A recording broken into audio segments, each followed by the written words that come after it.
12 में पढ़ने वाली एक छात्रा होती है जो कि मुरादाबाद जिला गाइड थाना पड़ता है कुंदरकी, और कुंदरकी के अंतर्गत आने वाला एक गांव होता है, वहाँ की वो रहने वाली होती है।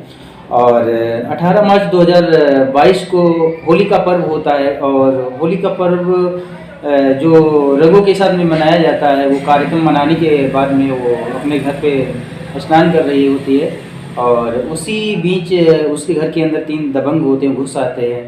और घुसने के बाद में फिर जो जहाँ पे वो स्नान कर रही होती है, स्नान करती हुई उसका वीडियो बना लेते हैं और कुछ फोटोग्राफ्स भी खींच लेते हैं।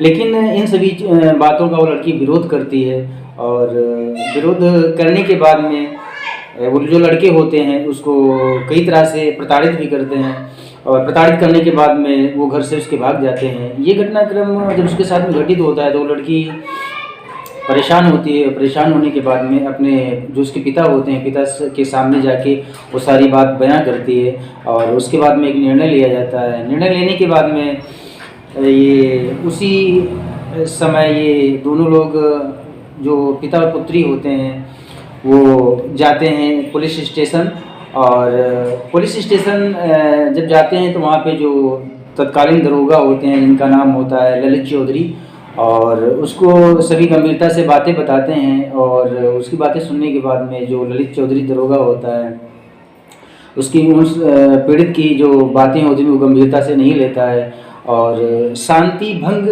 के मैटर में एक मुकदमा पंजीकृत कर देता है। और इस जो कायराना पूर्वक और ये दुस्साहस भरा जो कर्म किया जाता है दबंगों के द्वारा उस लड़की के साथ में, शायद उस लड़की से अपना पल्ला झाड़ लेता है।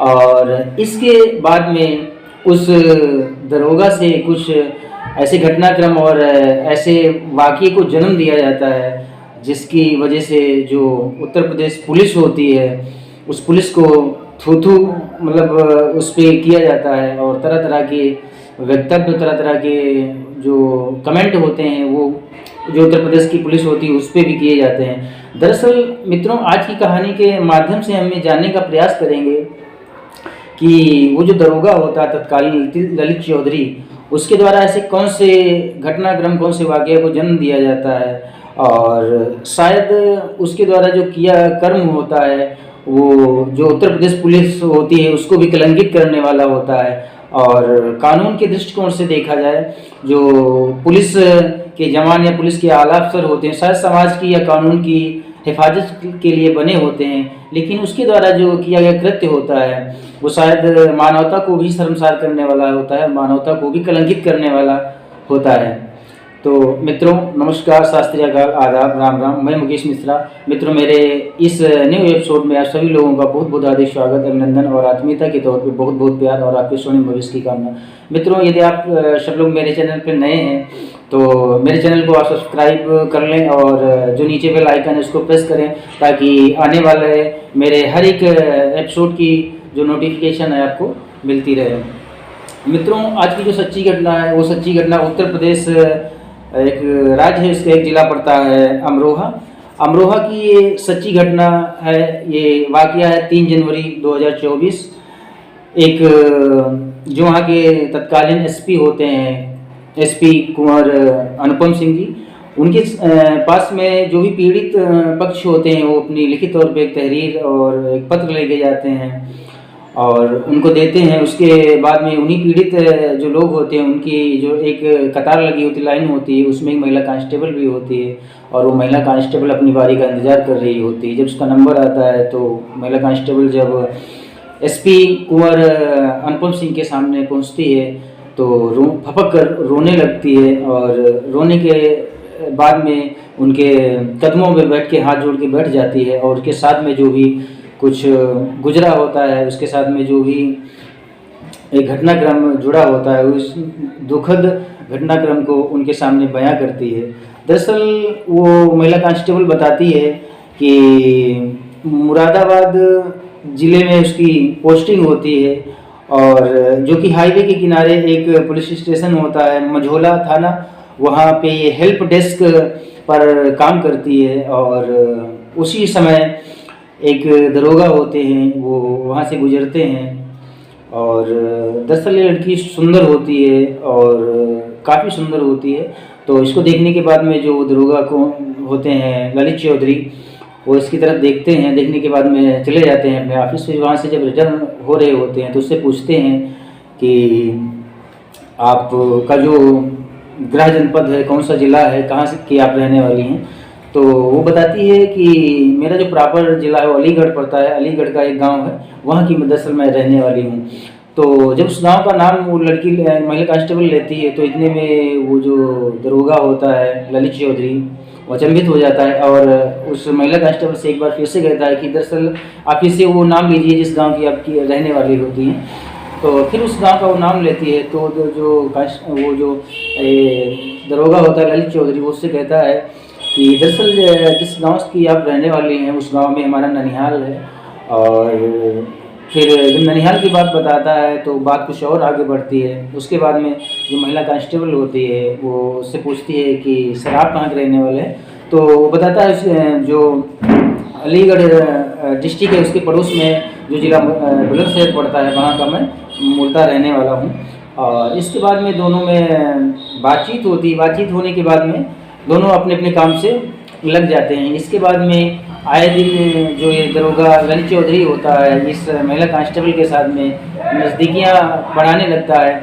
और कभी शाम के टाइम लेट होने पे जो महिला कांस्टेबल होती है उसको छोड़ने के लिए भी वो उसको प्रेस करता है और कहता है कि चलो मैं आपको लिफ्ट कर दूंगा आपके रूम तक।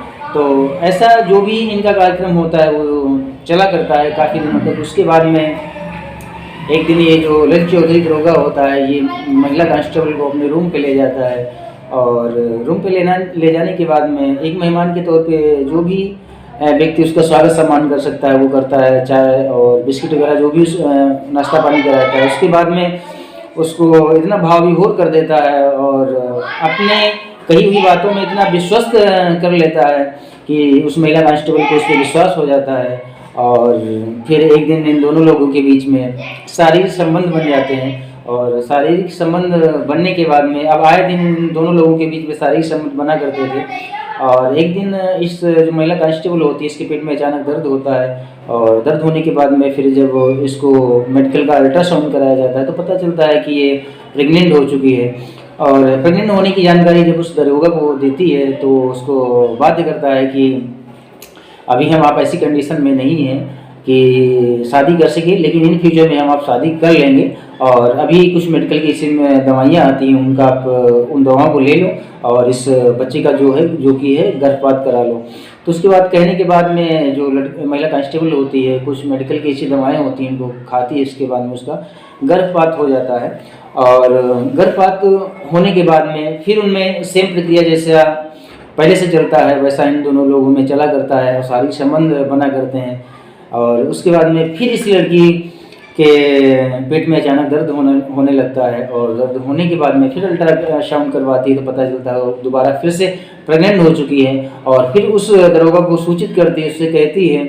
तो फिर वो दरोगा कहता है कि पहली बार जब आप प्रेग्नेंट हुई थी और उस बार में जैसा मैंने कहा था उसी के अनुसार इस बार भी तुमको करना है और कुछ दवाएं जो होती हैं वो आप ले लो और इस बच्चे को भी आप गिरा दो, इसका भी गर्भपात करवा दो।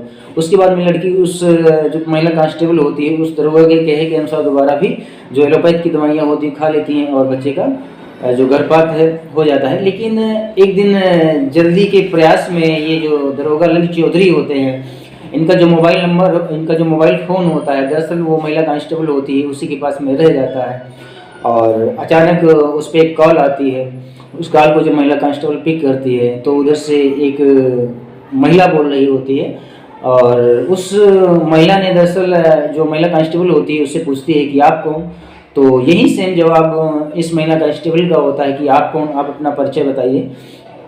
तो वो बताती है उधर से महिला कि दरअसल ये जिनका फ़ोन है मैं उनकी पत्नी हूँ, उनकी अर्धांगिनी हूँ और आप कौन बोल रही हैं जी। तो उस पर बताती है कि दरअसल जो सर हैं उनका मोबाइल यहीं पे छूट गया है और मैं एक महिला संतरी हूँ। जब इस बात की जानकारी उस महिला कांस्टेबल को कन्फर्म होती है तो उसके बाद में वो इस चीज़ का विरोध करती है, अपनी नाराज़गी जताती है और उनसे कहती है कि जब आप पहले से ही शादीशुदा थे तो आपको जो भी आपने ये कुकृत्य और जो भी ये अधर्म रूपी पाप तुमने हमारे साथ में किया, आपको हमारे साथ में ऐसा पाप नहीं करना चाहिए था। लेकिन ये सभी बातें जानने के बाद में वो जो दरोगा होता है इसको फिर से विश्वास दिलाता है कि दरअसल हमारी शादी नहीं हुई है, तरह तरह की बातें बताता है, इसको विश्वास दिलाता है। विश्वास दिलाने के बाद में ये बातें आई गई हो जाती है और उसके बाद में वो जो महिला कांस्टेबल होती है वो अपने गांव जो कि अलीगढ़ ज़िले में पड़ता है वहाँ चली जाती है छुट्टी लेके। और जाने के बाद में दरअसल उसकी शादी की बात चल रही होती है और उसकी शादी की बात फाइनल हो जाती है और उसमें सगाई जो होती है उसका कार्यक्रम भी हो जाता है। जब ये सगाई की बात दरोगा ललित चौधरी को पता चलती है तो उसके बाद में जो महिला कांस्टेबल होती है जब वापस आके मुरादाबाद अपनी ड्यूटी पे आ जाती है तो दरोगा वापस होके वहाँ पे आता है और उसके साथ में मारपीट भी करता है और उससे कहता है कि तुमने कोई भी निर्णय लिया वो हमसे बिना पूछे क्यों ले लिया और शादी में खुद आपके साथ में करने वाला था और आपने ऐसा क्यों कर लिया बिना हमारे पूछे। इसके बाद में फिर वो इतना विश्वस्त उस महिला कांस्टेबल को कर देता है कि इन दोनों लोगों में फिर से फ्रेंडशिप हो जाती है और फिर से जो कि शारीरिक संबंध होते हैं वो बनना प्रारंभ हो जाते हैं। और एक दिन अचानक इस महिला कांस्टेबल के पेट में दर्द होना फिर से प्रारंभ हो जाता है तो उसके बाद में फिर से अल्ट्रासाउंड कराया जाता है। ये घटना होती है 19 दिसंबर 2023 को जब तिवारा फिर से प्रेग्नेंट होती है और इसको दर्द होना प्रारंभ हो जाता है। फिर अल्ट्रासाउंड कराया जाता है तो पता चलता है कि तिवारा फिर से ये प्रेग्नेंट हो गई और इसकी जानकारी उस दरोगा जो ये चौधरी होता है उसको ये बताती है तो ये फिर उस चीज़ के लिए बाध्य करता है कि 2 बार पहले जैसा तुमने किया था अब की बार भी ठीक तुमको वैसा ही करना है। लेकिन अब की बार में जो ये महिला कांस्टेबल होती है कहती है कि कुछ भी हो जाए अब की बार मैं ऐसा नहीं करूँगा और जो भी कुछ होगा वो देखा जाएगा। तो ये जो ललित चौधरी दरोगा होता है ये उससे कहता है महिला कांस्टेबल से अगर जो तुमने हमारा कहा नहीं माना, हमारे कहने के अनुसार तुमने नहीं किया तो तुम्हारे जो भी वीडियोग्राफ्स और जो भी आपत्तिजनक वीडियोस और फोटोज़ हैं हमारे पास उनको मैं जो भी सोशल मीडिया के प्लेटफॉर्म होते हैं उन पर वायरल कर दूंगा और तुम शायद कहीं भी मुंह दिखाने के लायक नहीं रहोगी समाज में। इससे आहत होकर वो जो लड़की होती है महिला कांस्टेबल जो होती है वो अंततः फिर से तीसरी बार में भी अपना गर्भपात करवा लेती है और करवाने के बाद में वो मानसिक तौर पे परेशान होने लगती है। इसके बाद में एक दिन बैठ के वो सोच रही होती है कि आखिर किया जाए तो क्या किया जाए। लेकिन इस मैटर और इस प्रकरण के बारे में उसके जो खास क्लोजतम फ्रेंड होते हैं, पारिवारिक सदस्य होते हैं, उनसे वो बताती है और उनको सारी इस घटनाक्रम की जानकारी देती है। तो उसके बाद में वो सब लोग उसको समझाते हैं कि दरअसल मुरादाबाद जो ज़िला होता है वहाँ के जो एसपी होते हैं कुंवर अनुपम सिंह वो बहुत ही मतलब शांत प्रिय, बहुत ही कानून को मानने वाले व्यक्ति, बहुत ही सैद्धांतिक व्यक्ति होते हैं। ऐसा जब उस महिला कांस्टेबल को बताया जाता है तो एक दिन आखिरकार वो मजबूर होकर परेशान होने के बाद में जब उसका हर प्रकार से शोषण किया जा चुका था तो उसके बाद में ये तारीख आती है 3 जनवरी 2024 को। ये जो महिला कांस्टेबल होती है ये जो मुरादाबाद के तत्कालीन एसपी होते हैं कुंवर अनुपम सिंह उनके पास पहुंचती है और पहुंचने के बाद में अब इसके साथ में जो भी घटनाक्रम जो भी वाक़या घटित होता है उसके बारे में रो के उनको बताती है। और इसके बाद में जो एसपी कुंवर अनुपम सिंह जी होते हैं इस बात को बहुत गंभीरता से लेते हुए जो वहाँ का महिला थाना होता है वहाँ कॉल करते हैं और कॉल करने के बाद में बताते हैं कि मैं एक महिला कांस्टेबल को भेज रहा हूँ और इसकी जो भी बातें जो भी घटनाक्रम जो भी वाक़या है इस चीज़ को बहुत गंभीरता से लिया जाए और इसका जो भी प्रकरण है उसको एक रिपोर्ट के तौर पे लिखा जाए। ठीक उनके कहने के अनुसार ये जो ये अपराधी जो दरोगा होता है ललित चौधरी उसके खिलाफ भारतीय न्याय संहिता की जो एक आईपीसी की जो धारा होती 376, 323 और 313, 504, 506 और SC/ST एक्ट के तहत ये अपराधी जो दरोगा होता है ललित चौधरी, उसका भाई और उसकी पत्नी के खिलाफ मुकदमा पंजीकृत होता है। और पंजीकृत होने के बाद में इस प्रकरण और इस वाक़े की जो एक SIT टीम गठित की जाती है। और नौगावा सदा की जो CO होती हैं तत्कालीन उस समय की अंजलि कटारिया, उनको इस घटनाक्रम की जांच सौंपी जाती है। और जांच उनको सौंपने के बाद में जो CO अंजलि कटारिया होती हैं इस घटनाक्रम और इस वाक़ये को बहुत गंभीरता से के साथ में लेती हैं। और लेने के बाद में हर एक जो सूक्ष्मतम जो पहलू होता है उस पर ध्यान दे के वो अपनी जांच को आगे बढ़ा रही हैं। और हालांकि इस मैटर इस प्रकरण की जो कि भी फाइनल रिपोर्ट होती है वो सबमिट नहीं की गई है अभी। और अब देखने वाला विषय ये है कि फाइनल रिपोर्ट जो होती है वो कोर्ट में कितने दिनों तक सबमिट होती है। और आखिरकार इस अपराधी जो ये दरोगा होता है ललित चौधरी, और जिसमें इसकी जो धर्मपत्नी होती है, इसका भाई होता है, इनके खिलाफ मुकदमा पंजीकृत होता है जिसकी जांच अभी चल रही है। और शायद मुरादाबाद में जिस लड़की के साथ में वो 3 दिव्यांग उसके घर में घुसने के बाद में जब उसका वीडियो नहाते समय का बना लिए थे, उस समय इस दरोगा ने अपनी जो कार्य पद्धति होती है और जो इसकी मानसिकता होती है उसको सही कर लिया होता, तो शायद उसके द्वारा किए गए कर्मों की वजह से शायद उत्तर प्रदेश पुलिस को भी थू जैसी बातों का सामना न करना पड़ता है। और शायद उस व्यक्ति के द्वारा किए गए कर्मों और से ये जो उत्तर प्रदेश पुलिस है वो भी शायद कलंकित हो गई। और आखिरकार ये जो दरोगा होता है वो मुरादाबाद से अपना ट्रांसफ़र करा के उत्तर प्रदेश का जिला पड़ता है पीलीभीत, वहाँ भाग जाता है। लेकिन शायद ये व्यक्ति कानून की पकड़ से भाग नहीं पाएगा, क्योंकि अभी जो फाइनल रिपोर्ट आनी बाकी है वो जब कोर्ट में सबमिट की जाएगी तब शायद इसको इसके अपराधों की सज़ा मिलेगी। मित्रों, इस घटनाक्रम और वाक़या को आप सभी लोगों को सुनाने का मेरा ये इरादा कतई नहीं है कि आपको कष्ट हो, आपको पीड़ा हो, आप दुखी हो। इस घटनाक्रम और इस वाक़या को आप सभी लोगों को सुनाने का मेरा मकसद ये है कि आप लोग सजग रहें और दूरदर्शी बने, परिपक्व बने। और समाज में ऐसे जो व्यक्ति होते हैं कानून की दृष्टिकोण से कानून की रक्षा करने वाले होते हैं और शायद उनके अंदर कुछ और ही भरा होता है, ऐसे लोगों को कभी भी फलित और फूलित ना होने दें। मित्रों, इस एपिसोड में इतना ही। मिलते हैं नेक्स्ट एपिसोड में, इससे ज़्यादा यूनिक बताने का प्रयास करेंगे। तब तक के लिए आप सभी लोगों को बहुत बहुत शुभकामनाएं, ढेर सारा प्यार। लव यू मित्रों। जय हिंद, जय भारत।